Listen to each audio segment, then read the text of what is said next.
বাবরি মসজিদের নামে যাদের গা জ্বলে তাদের বলছে তাদের গা জ্বলার কি কাজ আছে? ওই রাম মন্দির হলো তো আমাদের গা জ্বলে নেই, আমিও তো বাবরি মসজিদ করতে পারি, আপনিও তো মন্দির করতে পারেন, উনিও তো গির্জা করতে পারেন, কি আপত্তি আছে? জ্বালা যন্ত্রণাটা কোথায়? তবে আমি হুমায়ুন সাহেবকে বলবো, মসজিদ করছেন করুন, আমার দোয়া থাকবে, সারা ভারতবর্ষের মুসলমান ভাইদের দোয়া থাকবে। একটা মহারাজ বলছে যে হুমায়ুনের এই গরদানটা যদি কেউ কেটে নিয়ে এসে দিতে পারে তাকে 1 কোটি টাকা দেবে। ও ধর্মগুরু, ওনাকে ধর্মগুরু কি করে বলা হয়? এটা লজ্জার কথা। আমি তোহা সিদ্দিকী যদি বলি ওই যে মহারাজ বলেছে ওর গরদানটা কেটে নিয়ে এসে যদি আমার পায়ের তলায় ফেলে দেয় আমি 2 কোটি টাকা দেবো, তাহলে আমি ধর্মগুরু হব?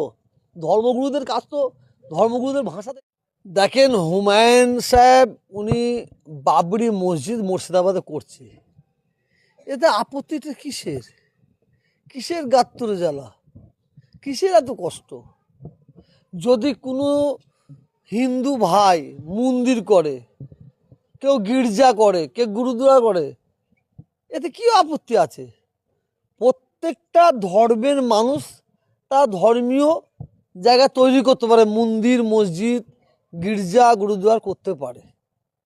তো হুমায়ুন সাহেব যে মুর্শিদাবাদে বাবরি মসজিদ করছে এতে তো কোনো আপত্তি থাকা উচিত নয়। যারা সংকীর্ণ মনোভাবপূর্ণ ব্যক্তি তাদের কষ্ট হবে, তাদের ব্যথা হবে। আমিও তো বাবরি মসজিদ করতে পারি, আপনিও তো মন্দির করতে পারেন, উনিও তো গির্জা করতে পারে, কি আপত্তি আছে? জ্বালা যন্ত্রণাটা কোথায়? তবে আমি হুমায়ুন সাহেবকে বলবো, মসজিদ করছেন করুন, আমার দোয়া থাকবে, সারা ভারতবর্ষের মুসলমান ভাইদের দোয়া থাকবে। আপনি সুন্দর মসজিদ করুন, ছেলে খেলা করবেন না। মসজিদ যদি করতে হয় মসজিদের মতন মসজিদ করুন, নাম্বার 1। নাম্বার 2 হচ্ছে হুমায়ুন সাহেবকে বলি, মসজিদটা সামনে রেখে কোনো রাজনীতি করা হবে না তো। যদি মসজিদকে সামনে রেখে রাজনীতি করা হয় তাহলে মসজিদের কোনো মূল্য নেই, মসজিদের কোনো দাম নেই। আর ওই মসজিদকে সত্যিকারের উপাসনালয় এবং সত্যি আল্লাহকে খুশি করার জন্য, আল্লাহকে সন্তুষ্ট করার জন্য, মানুষের উপাসনালয়ের জন্য যদি নামাজ পড়ার জন্য করা হয় এতে কোনো আপত্তি নেই। কিন্তু যেটা আশঙ্কা মানুষ করছে সেটা যেন হুমায়ুন সাহেব সে আশঙ্কা যেন উল্টে দেয়।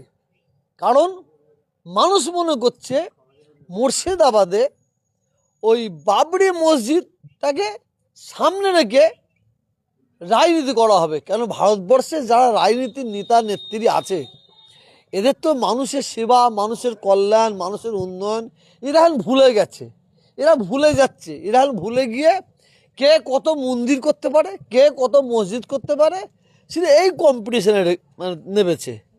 তো হুমায়ুন সাহেবকে বলবো আপনি মসজিদ করুন, কোনো আপত্তি নেই, কিন্তু মসজিদটি যেন সামনে রেখে রাজনীতি না করা হয়। যদি রাজনীতি ইস্যু করা হয় তাহলে কোনো মুসলিম হুমায়ুন সাহেবকে সাপোর্ট করবে না। আর একটা হচ্ছে মন্দির মসজিদ গির্জা গুরুদুয়ার অভাব নেই, যেখানে অভাব আছে সেখানে হোক, কিন্তু এখন আমাদের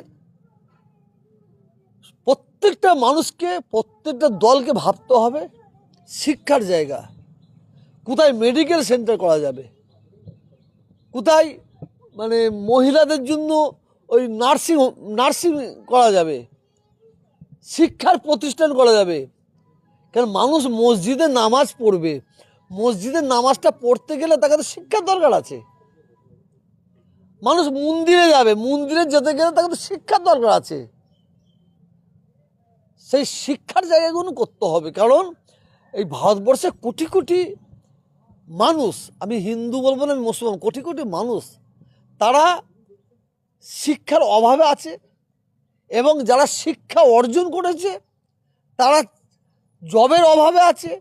কারণ ভারতবর্ষের সরকার, বিজেপি সরকার ক্ষমতায়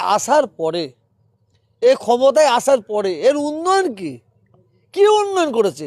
কোটি কোটি উচ্চশিক্ষায় শিক্ষিত ছেলেমেয়েরা তার চাকরির জন্য হাহাকার করছে। কোথায় চাকরি?